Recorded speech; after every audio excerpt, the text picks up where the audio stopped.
Hey, welcome to Blue Jay Banner, your Know Everything Creighton athletics program. We are quickly going into our second year on YouTube podcast, which is kind of exciting. Tim Kruger, Ross Ferrarini, Zach Weaver, our producer. Make sure you hit that subscribe and like button down below. It helps us out a great deal.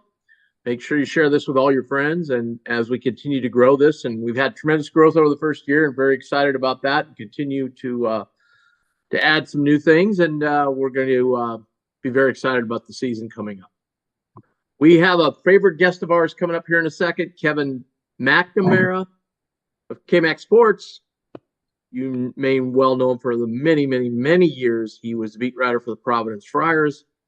And he's been around the Big East as long as anybody. And so it'll be great to talk to him. But what's happened with the Big East, the rumors with UConn, I think there were some rumors out there with Villanova at one point. And just how he thinks the Big East is setting up for next year. And then obviously we want to talk to him about the Friars as we kind of, slowly ease into some previews for next year, because they are definitely a new look team. And I can't wait to ask him about Ticket Games. One of the best handles.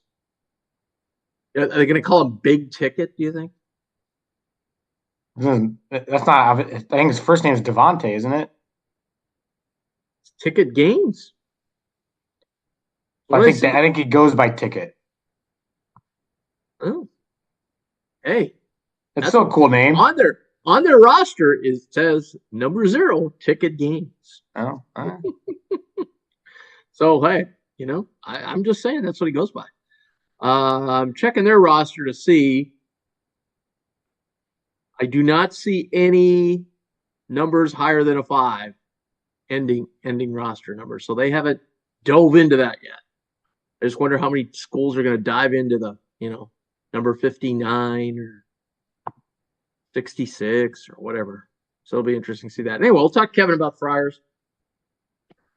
First thing, though, I want to mention our sponsors, West Pacific Dental Group, Dr. Robert Hogan.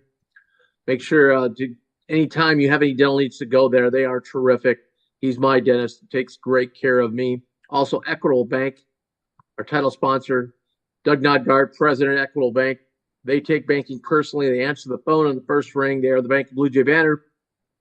And again, a tremendous, they've grown so much over the last couple of years here in Omaha. Great place to go look for any kind of type of loan and so forth. Head on over to Equitable Bank. And then Infusion Brewery, the brewery of Let It Fly beer. And they do a terrific job. Head on down to their tasting room down at over there. What do you call it? Is that Papillion? I guess so. East of where I think La Vista. La Vista. That's what I was thinking. Yeah. Okay. Same thing. Yeah. It's all murky down there to me. Ralston, Papillion, La Vista. It all kind of like blends together. Papillion's south, though, right? Really? Yes. Yeah. Yes. Yeah.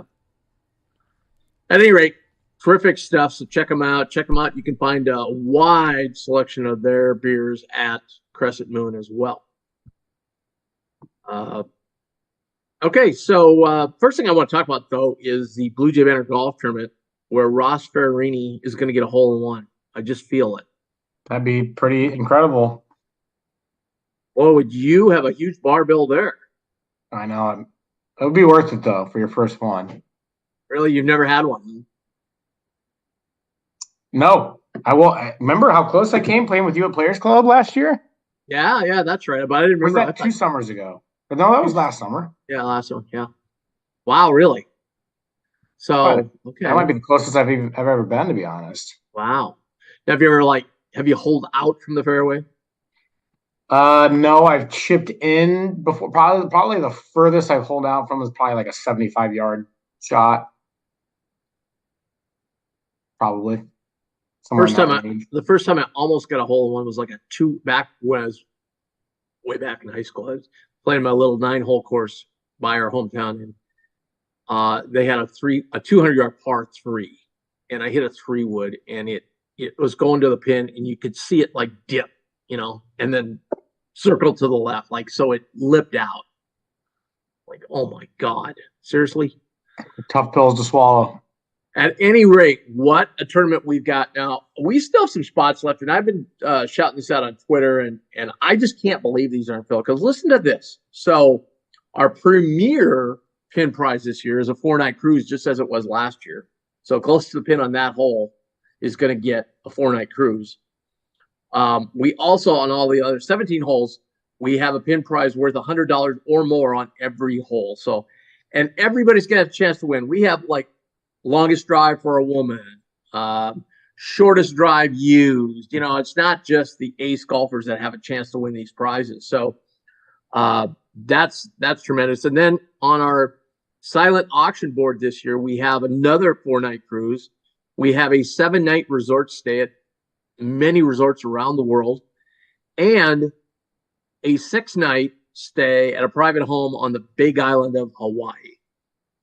So we've got 3 premier prizes, or I should say silent auction items, not to mention the tons of CU merchandise, tickets, memorabilia that are either going to be in the raffle or on the silent auction. So I don't understand, if you are a golfer and you are free on the 19th, why you're not signed up, and you're a CU fan. There's just no reason why you're not signed up. We have, but this last few spots are still open, but I can't guarantee for long, because there's a bunch of guys I know are going to play. They're just waiting for the last minute, put their name in the hat, sign up. So check it out. Go to BlueJayBanners/golf. It's August 19th, 8 o'clock, only 90 to under 100.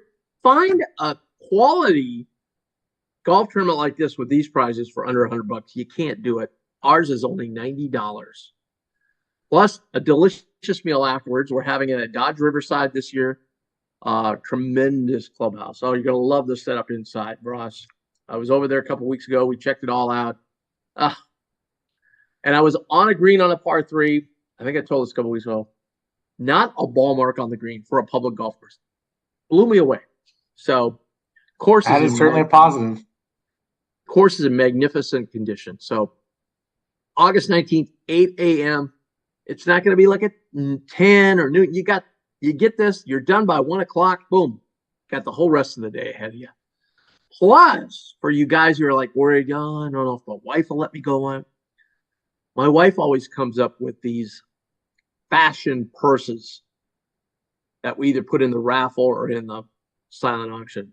And guys gobble those up and go, okay, this will make my wife happy if I bring this home. She'll let me go next time. So check all of that out. And that's why a lot of women show up at the tournament, because they like to look at they like the pin prizes we have, and they like to look at the purses and the trips and all this good stuff. We always have some wine baskets and so forth. So check it all out. BlueJayBanners/golf, August 19th, 8 a.m., only $90. We still, however, do have some pin hole sponsorships available. So if you're a business and you want to get your name out there, we'll have tremendous big signage for you on the hole that you sponsor, and you can sponsor more than one if you'd like. So check it all out, BlueJayBanners/golf.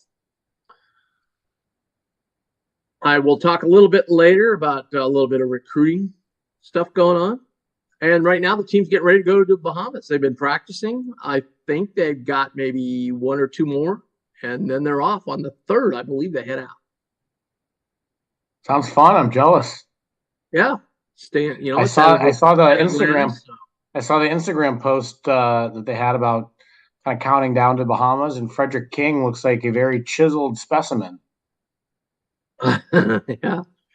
Oh, I ran into last Sunday. Ran into Jonathan Lawson. Oh, okay. Down at Let It Fly. He was down there with his parents. I got a chance to talk to them, talk to him. He's very excited about the trip. Good excited deal. About being a part of the Blue Jays, and he just loves it here. Just absolutely loves it here. So just a well-spoken young man. So very impressed. So I got a chance to talk to him. Tomorrow, I'm golfing with Murph tomorrow. We're at Players Club. It's part of our the annual speaking of Blue Jay Bennett Golf Tournament, one of our silent auction items is always golf with a Creighton coach. So, okay. We're kind of backed up. Mike Geist won it. is bringing a buddy of his and me and Murfeld. So sweet. That'll be a lot of fun golfing with Murph. The courses around here are in great shape. We just seem to get that quarter-inch of rain about every 5 days, and it's hard not to grow grass right now. Yeah, that's a complete 180 from where it was earlier in the summer. Yeah, crazy. But at any rate, they'll be heading to Bahamas. They play 4 games, Ross? That's usually what it is. I'm not sure if that's the case this time. I think Go Creighton. I think you can pick up these games on like Flow Sports or something. I think somebody has them. Maybe not. Maybe it's just a. They're just going to have box scores and stuff, but I don't know. All right. Wow, look at that snazzy background for this guy. He just, it's just tremendous. Kevin McNamara, K-Mac Sports. Hey, Kevin, how are you? Tim, I'm doing good. How you doing? You hear me okay? Hear you beautifully. Beautiful. Is there more than 10 like radio stations that don't have a sports book sponsoring them? No, absolutely not. We have a whole station that is basically a sports betting station. So nice. How it is. They put me on to break up the monotony, but it's everything comes out of Vegas, and they do a good job. It's actually really good programming. Yeah. Oh, they're on the VSiN network? Not VSiN. It's you put me on the spot here, but it's not VSiN. No, I know. I've heard.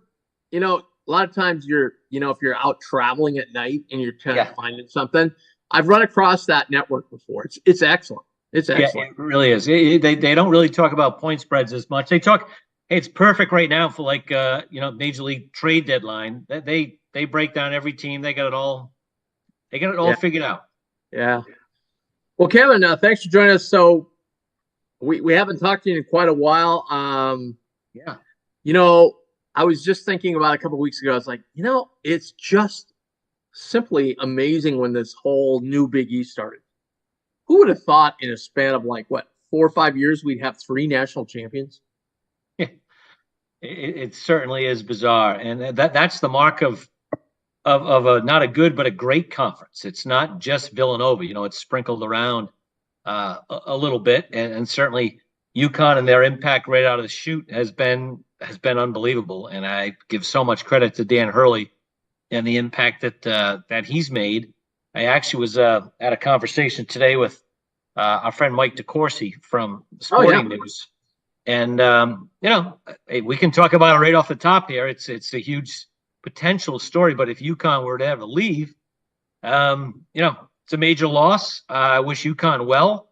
That obviously, I don't think there's any question that they would take an invite to the Big 12 if it's offered, just for financial reasons, because that's what all these schools operate on, a revenue. They just care about generating revenue. That's what it's boiled down to. Well, and then they could kind of revive their football program and generate some revenue that way, obviously. Never going to happen. They can get 30 million, 40 million, 70 million a year. UConn football will not be what could they be, competitive from time to time? Of course, but not with the football powers in the Big 12. And the Big 12 is no SEC. It's no Big 10. You guys know that more than anybody else. But money doesn't fix everything, Tim. And it's not a football area. It never will be a football area. And good luck to them if they decide to do it. I will say basketball, as long as they keep the coach, will be just fine. Well, now, Kevin, when I say revive the program, I mean, it was about done here. Win a few games. Yeah. So I'm not saying national title contenders. I'm saying be like Rutgers in the Big Ten. Have a good year once in a great while. Right. Win a couple league games once in a while. They could do that. Yeah, they could do that, and they get to go to Allen Fieldhouse in the winter. That's right. How strong do you think that is? My insight is that the Pac-12, Pac-9, whatever they want to call it now, there's a big day tomorrow. By all accounts, the Pac-12 commissioner is finally going to say this is what our framework is for a media rights deal. The guy's about 4 months too late. This is what you have. What happens, by the way, when you hire somebody who's not college. It was like beautiful that he didn't have a college sports background. Well, because you were late to the party, you lost Colorado, and Arizona is at the top of their list. There's no two ways about it. Arizona checks the box in football, number one, and it's as good or a better basketball program as Connecticut. I mean, it's a true national power.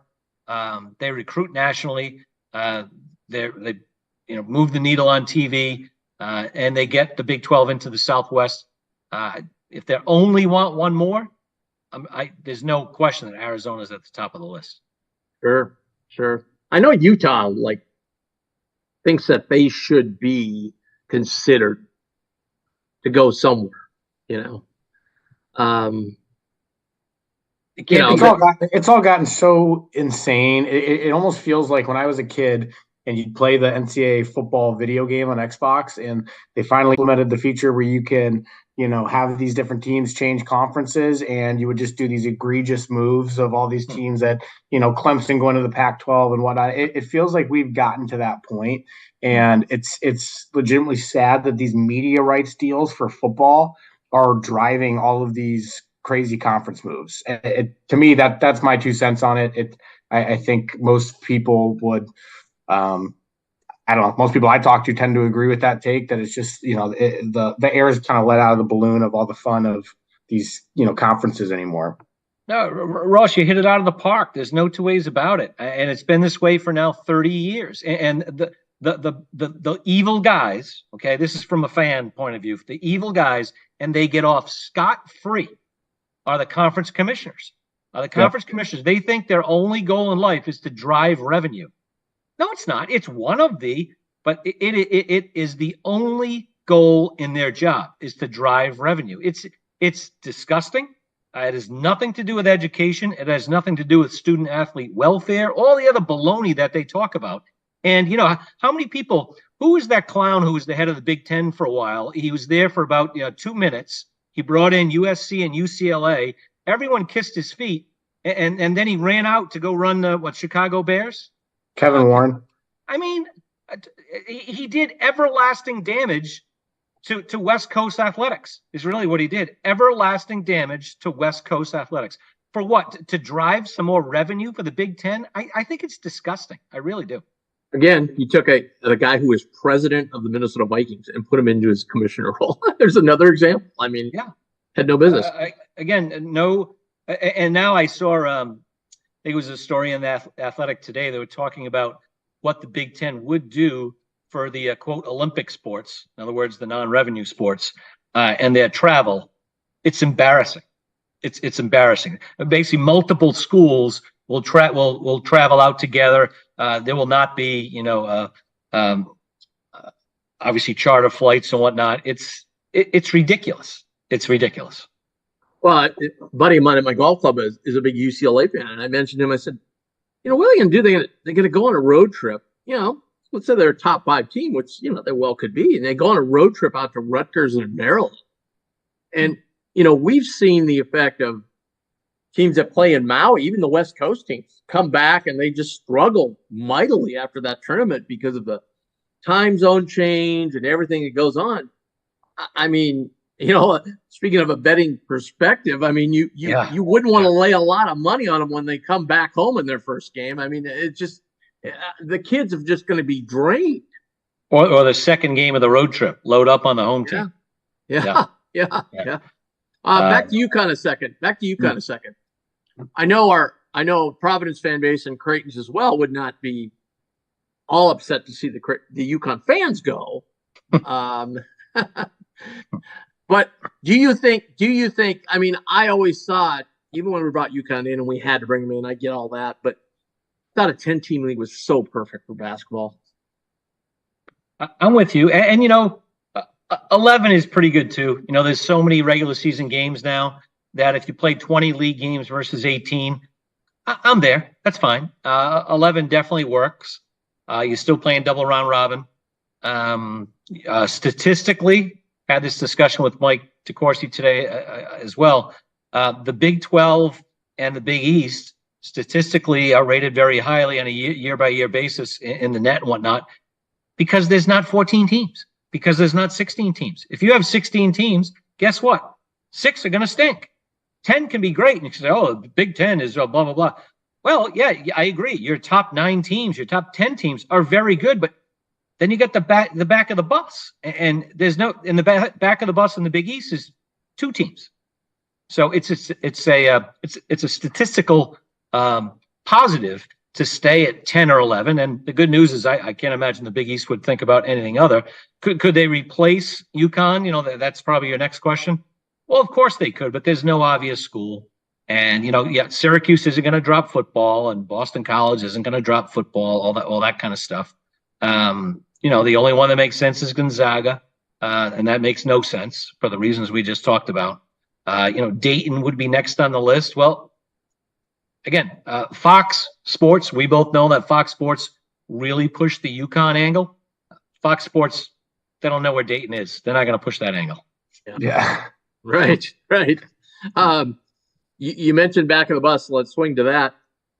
Obviously, next year, DePaul will be probably at the back of the bus. But then you got some teams who have been at the back of the bus probably won't be there. How do you see that last 3 or 4 teams next year in the Big East?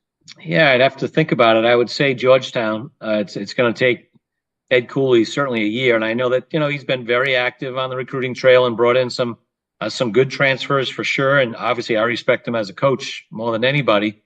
That said, the impact transfers he took, I think on purpose, weren't those 5th-year guys. They were.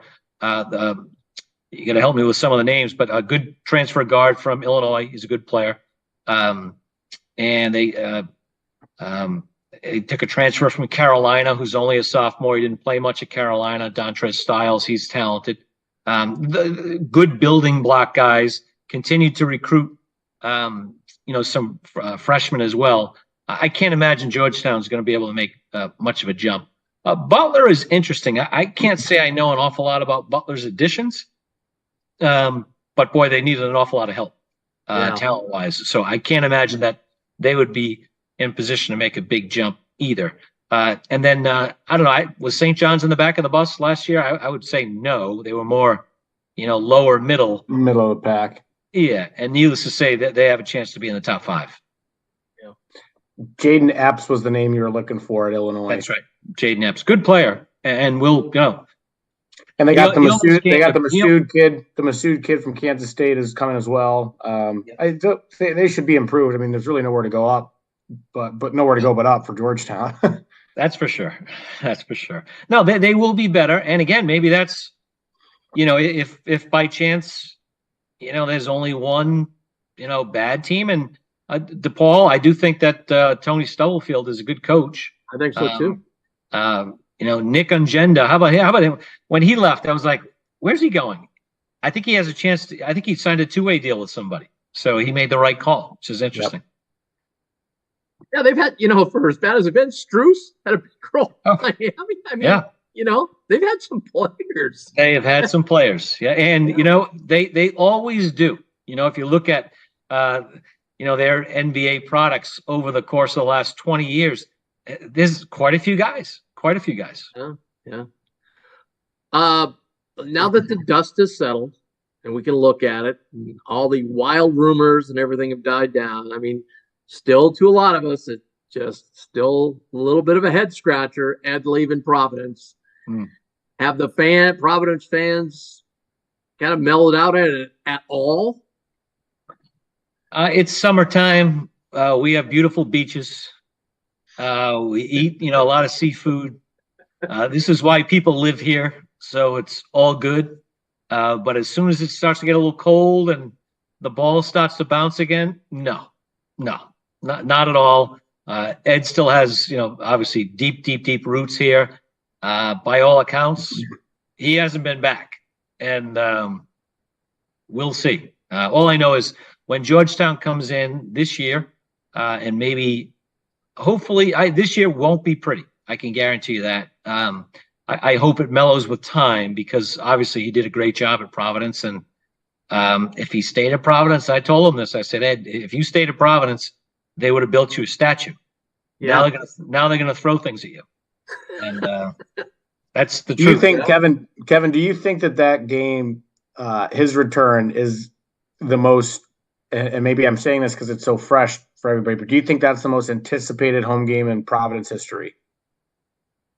No, I don't think it's to that degree. I mean, there's been some first place games. There's been with the Big East on the line. There's been games against number one ranked teams in the country that would eclipse that. But Ross, I would say for touching the nerve, it's going to be difficult. I really hope the Big East doesn't. There's no reason for that game to be on, like Big Boy Fox, at 8:00 on some Saturday night. That should. Some people also maybe shouldn't be scheduled when the students are here, which the students would be very upset about that. But it's not a bad idea. You guys haven't been out here, but it's a heavily drinking crowd. I've been. You have? Okay. I've been to one. It was a rowdy crowd. Yeah, I mean, a Sunday at noon would deflate an awful lot of what we're talking about, but I know a lot of fans would be pretty upset if it's a Sunday at noon. So we'll see. Stick it on CBS Sportsnet, maybe, and Well, you'll have Steve Lapis, getting everybody going. All right, let's move to the top. I'm surprised how many people think UConn is just like a favorite to win the league. I mean, they lost their two best players, hands down, not even close. And Jackson was pretty darn good as well. Now, I know they've got some nice guys and they got a nice recruiting class, but those are recruits, man. I'm with you. I mean, I have not seen any of the recruits, so I can't say anything, positive or negatively there. I do think Caravan is a very, very good player. Yes. Can be an all-league player potentially. I'm really big fan of Klingon. That said, how much can he play? Can he stay out of foul trouble? Will he? It's a huge difference playing. I don't know how many minutes a game he played last year. It looks like about 13 a game. I'm sorry, I got to put my glasses on. I can't see here. Yeah, he only played 13 minutes a game last year. To jump up is a huge jump. That said, I think the addition of the shooter from Rutgers is a really important addition. But yeah, returnees are important. I will say that these coaches have figured out that, and actually, Greg McDermott's, a slight differentiator here, but they become AAU coaches. They're changing on the fly, building a new team basically every season. And Dan Hurley is building a new team. I mean, who knows how many of the Fab Five? Why would you ever put that type of pressure on a recruiting class? It's just not. It's not fair to the kids. Simple as that. And to intersperse some of the holdovers, they'll be good. Will they be top 10 good? I don't know. Yeah. Well, Greg McDermott's going to have to do that next year. There'll be a whole new team. Okay. There'll be a whole new team. There'll be a big turnover next year. Yeah, and I think we were hoping that Creighton would be the clear-cut top 10, powerhouse team coming back. And yet, you guys know better than anyone. They've had some surprising transfers and losses. Yeah, Nemhard was the only surprise. I think Kaluma was either going to go pro or he was going somewhere else. That was pretty much on the wall. But to Creighton's, like we've been talking about all summer, the Ashworth kid from Utah State's really good. He's really good. I don't think they're going to miss a beat at point guard. A little different player, totally different player. But yeah. Hey, I have a question. I have a reporter question. So tell me what type of showing and feedback that you've heard that Trey Alexander got, through the NBA guys. Ross, you're better at me at that than I am. Go. My understanding is that a lot of front offices really like him, and I think this is going to be a huge year for Trey. And I've heard from others that Trey has looked even better this summer than he was at his peak last year. I'm really excited to see his game development, and I think a lot of front offices are really interested in seeing how he's going to handle having the ball in his hands a majority of the time. I mean, there's no doubt about it. I mean, he was essentially this player for us the entire second half of the season last year. When we needed a bucket, he was the guy you basically had to get the ball to. And so there's zero question that he is that guy this year. And even a guy like Baylor Shireman is going to have the ball in his hands a lot. But I think Trey is really going to be able to show his full offensive repertoire this year, and I think scouts are going to be really interested to see how he does with the ball in his hands quite a bit. So they see Ashworth as more of an off guard? I think they're both going to play kind of equal minutes at point and off the ball. And I think it's even with Baylor too, Mac's system is a little bit different than most traditional coaches. And, he's not near as regimented as a lot of college coaches are. So, he's going to let, if Baylor Shireman gets the rebound, Baylor's taking off and running the break and getting things going in transition. And the same goes for those other two. So it's not as, set in stone as who's quote unquote the point guard and who's the two guard and whatnot. But those three main guys are going to have the ball in their hands quite a bit, initiating the offense. But to your point, Kevin, I think when Ross is so right, like it's such a big year for Trey because when he is in the traditional point guard role, he's got to show he can be a point, because that's what the NBA wants to see. Because oftentimes in the past, when he's in the point guard, the ball kind of sticks with him. He's kind of reading that pick and roll, and it's kind of slows everybody starts standing around. I mean, he's got to show he can really run the offense at a high level. And I'm not saying he's a Jordan Hawkins type shooter, but if he can show, Jordan Hawkins type range, I don't think he's an NBA point guard, but I do think he can be an NBA guard, and he has the size to be able to play both positions, but needs to be able to shoot that three at a better clip. And he shoots he shoots three well, but you guys know what I mean. He needs to be able to show he can play both spots. Yep. Yeah. There's a difference between the way he shot it from three and the way Jordan Hawkins shoots it from three. Absolutely. Correct. Yeah. Yep. What do you think about Villanova? I think they're going to be very good. They have a nice mix. First of all, I think that strangely enough, because I guess he played very, very well out in Las Vegas, but Cam Whitmore was just a bad fit for that group all last year. How many times did you guys watch him and say, why? What's the big deal about this guy? He would make one play a game and most of it was on dunks or athletic plays at the rim. Those plays don't do much for me. I mean, I've covered the NBA. They're a dime a dozen. So I don't think Cam Whitmore, I think he maybe threw off the Wildcats a little bit last year. To get an Eric Dixon back, to get a 100%, hopefully 100% Justin Moore back. I mean, wow, those are two like big. I think Mark Armstrong is very good. They've recruited well. They got some great transfers in too. Great transfers. They have a mix of old and talented. That really, like Creighton's very old as well. They got Baylor Shireman's an old, he's an old guy right now. I think they're going to be good. Now that said, an awful lot of focus on the coach. Last year, first year, hard. I mean, you don't take over for Jay Wright, you succeed Jay Wright, and it was bumpy. I think a lot of that had to do with Whitmore. In all honesty, we'll see with a year under his belt if things work out better. Who would you say would surprise you the most? Like, you just looking, I know it's early, but just somebody you could throw out there, like a team that's going to surprise people. Well, I mean, good or bad. Yeah, I guess we'd have to agree on what the like legitimate expectations are for St. John's. Needless to say, I hold Rick Pitino and his coaching ability in the highest regard. That said, he's a new coach to a new program.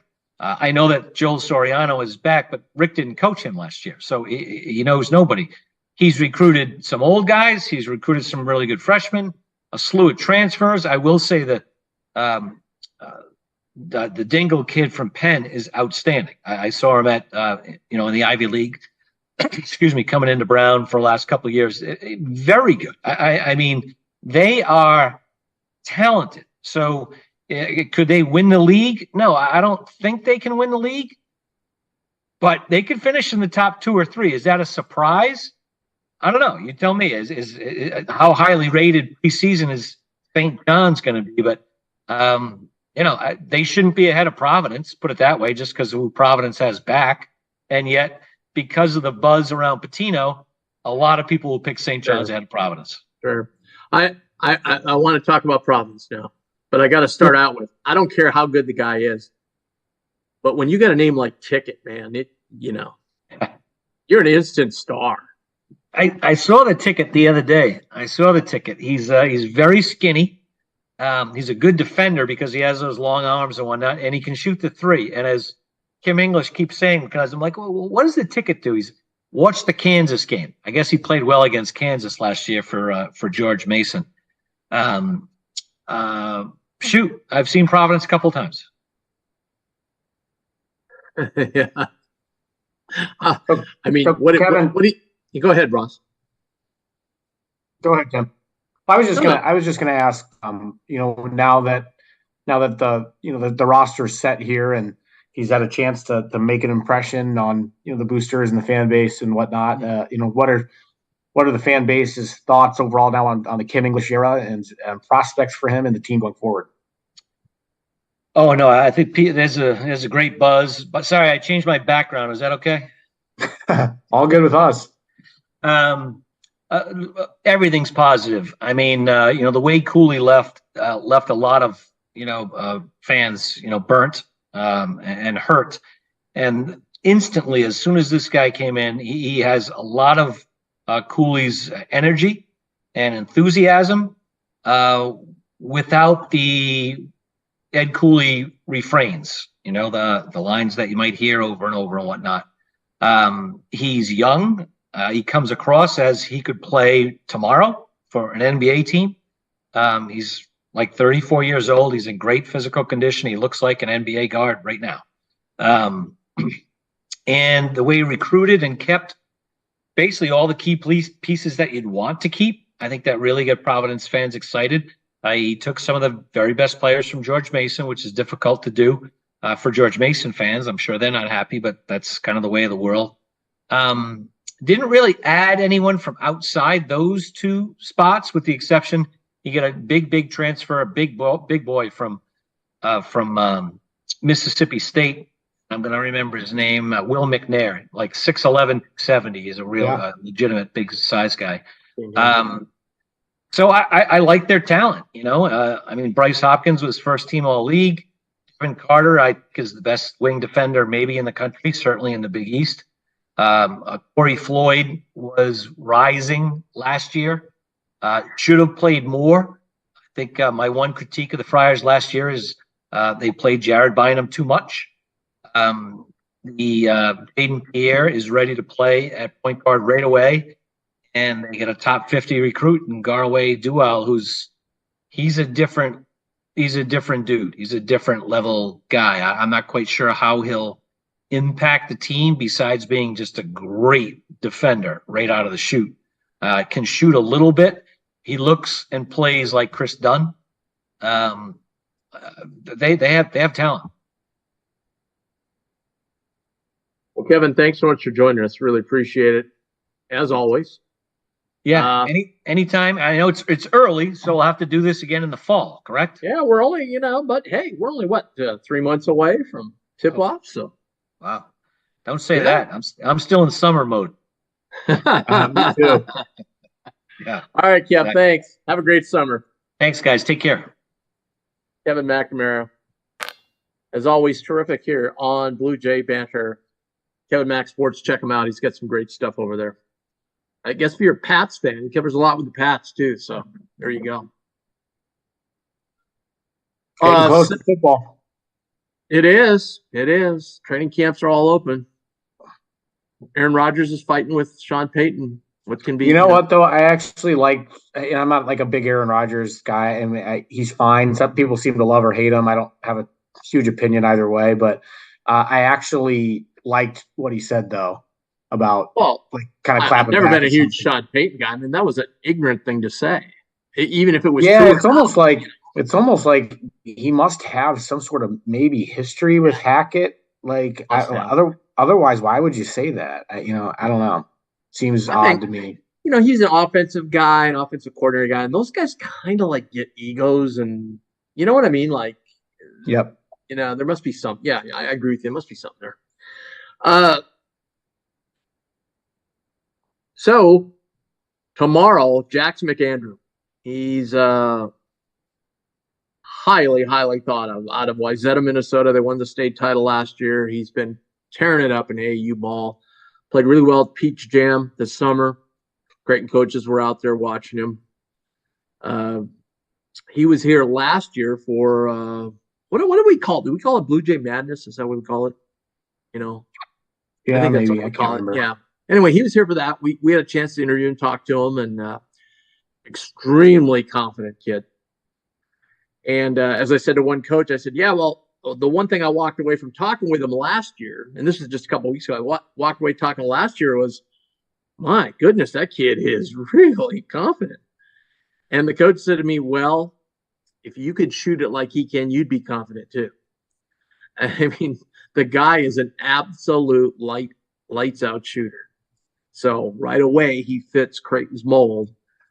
Would be in that 3-4 spot, which interchangeable spot, which is great because we really don't. We've tried to do that certain years. We tried to flow. And again, as you said, Ross, Mac's offense is so interchangeable. I think when it comes to plays on the defensive end, right? Yep. I remember we kind of tried to put Mitch in that spot, and then Mitch had to try and fend off these 6'8", 6'9" athletic guys on the boards, and it was no contest, right? So it's nice to have a guy like that you could shift over into that spot. But he's highly, highly recruited. He's boiled it down to Virginia, Xavier, Notre Dame, Creighton. No, Wisconsin. Sorry, Wisconsin's the big one. Wisconsin, yeah. That everybody was talking about. But I like our chances. Like our chances a lot. I think it's going to be a really he's announcing tomorrow, I think 4 p.m. Eastern, if I'm not mistaken. So hopefully tomorrow's a really, really good day to be a Blue Jay, as they say. I agree. Be a big get. Big get. We'd start to fit in some pieces, He could be kind of a Baylor Schreierman type guy, And then, you've already got Trout and Miller at the 4. You've got Fred back next year at the 5. So you've kind of solidified that. I think Ashworth still has another year of eligibility, actually, because I think he went on a mission. I think he can still come back, I think. I'm not positive on that. Yeah. But, we've filled in with guys like Dotzler and Jason Green and people like that. And then obviously we'll, so you look right there and you're like, wow, you've almost got the 3 or 4 spots, pretty solidified. And obviously you throw in some transfers and maybe some more freshmen. We've got a couple other high profile freshmen that are coming on visits and are considering Creighton. So this kind of reminds me of what would it be 3 years ago when we got, who'd we get? R2, Kaluma. Oh yeah. Yep. Trey, that whole group came in, and that's what kind of reminds me of a little bit, next year, like we could fill in with those teams. Same way when we brought in Trey and Mitch that one year, So I like the way Mac's doing it, though. He's done this now. This would be cycle 3 of that type of a, run with these guys 2-3 years, then kind of rebuild with some new faces, but still have some pieces here. That's the nice thing about the transfer pool, right? You can bring in some experienced guys to kind of cover any shortcomings you may or may not have. So Mac's been on a roll. He's been bringing in guys for kind of a while now. I can't remember. You'd have to go back a number of years now to think of a team he's had that wasn't, at the very least, very talented. So, yeah. I mean, losing Huss, huge loss of recruiting, no doubt about it. But bringing in Derek Kellogg is just, that's Derek Kellogg going to lose a whole lot, Derek Kellogg, he was kind of, the way I understand it, the main main guy, getting a lot of Calipari's guys at Memphis. Yeah. He quite honestly, he had a nice little career as a head coach at UMass, and they decided to go a different direction after about a decade. But he's won as a head coach, and he knows everybody in recruiting circles, particularly in the East Coast. I mean, I think it's a heck of a hire to have him in the spot. And between Jalen and Ryan Miller too, they've got so many connections that's a great. They all kind of like feed off each other's strengths and weaknesses. You know what I mean? Like it's really a solidified group that can bring in some high level talent, and that's we just got to keep doing that over and over and over again, because now we've gotten to a point, especially if we can make another run this year, where everybody's going to know about us, right? And so now you get these kids, and I'm sure a kid like Jackson, 10 years ago wouldn't have given notice to Creighton at all. You know what I mean? Right. You see the kind of style of play we have and what we're known for, and our guys getting a lot of workouts with the NBA scouts. That really helps, and then winning, because this kid's a winner. He's, like I said, won the state title, probably going for 2 in a row this year. Those kids that win are invaluable. So, but anyway, big day tomorrow with that. What else you got? Anything? Not much. Kind of dog days of summer here. I've watched a little bit of TBT. I'm trying to think of anything. That Xavier team that they had, that alumni team was pretty damn talented, and they ended up losing to the Cincinnati alumni team in kind of a cool game. So I watched the end of Louisville's team, alumni team the other day. So it's kind of a fun tournament to go. I know we don't have a Creighton alumni team this year, but it's a kind of a fun tournament to turn on ESPN on any kind of given night over these past couple of weeks here or next week or so, and kind of see some old names in college basketball. Did you see the dunk that Keyshawn Giselle had? You know what? You're like the third person that's said that to me, and I have not seen it yet. Oh, you got to look it up, Ross. Yeah. Holy cow. He went right over a guy. I mean, like close in. It wasn't like a free throw type thing. It was right. Yeah, I've heard that. Man. I forget who he was playing for. He was playing for, I don't remember. I don't know. Marcus Foster was playing for the Kansas State team. Oh, really? I saw one of his dunks, but okay. Yeah, I type in, I think Keyshawn was on the Georgia Kings, so I'm not sure, but I just typed his name in, and there's a couple of videos. Once we hop off here, I'm gonna have to watch that. Can Marcus Foster still dunk? I mean, the last time I saw him, he put on some weight. Damn. He can still play, man. He looked in great shape to me. He looked in great shape to me. I think he'd been injured.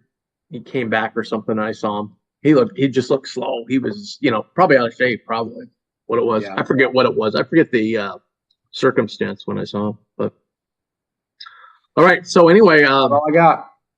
Excited about the Bahamas trip. I'm sure the guys will have a great time down there. That's what those trips are for, is for bonding, right, Ross? Totally. It's a ton of fun. Now, you didn't go on any, or did you? No, we were the first team that did Bahamas. Oh, okay. So you went to Bahamas. So what did you do when you went down there? It was pretty laid back, because we just we had already gotten all the practices in, so it was really just you played the games and kind of just hung out at the resort and hung out at the beach. Afterward, we did a couple of team dinners, if I'm trying to remember everything looking back on it, but it's just kind of a more relaxed thing to do, and kind of feel some things out as far as playing is concerned. Obviously you're not. I don't know what their competition level is going to be like when they go next week, but it wasn't great when we were down there. It was just okay, but that's not necessarily the point of it. It's it's more of a team building thing. Sure. And I was correct. Flow Sports broadcast link. So they do have a link to broadcast the game. They're going to play the games in the same ballroom where they play the Battleford Lands. So, gotcha. One other basketball note, just going back in our past, I thought was very interesting. Wichita State's going to play Southern Illinois next year. Wow.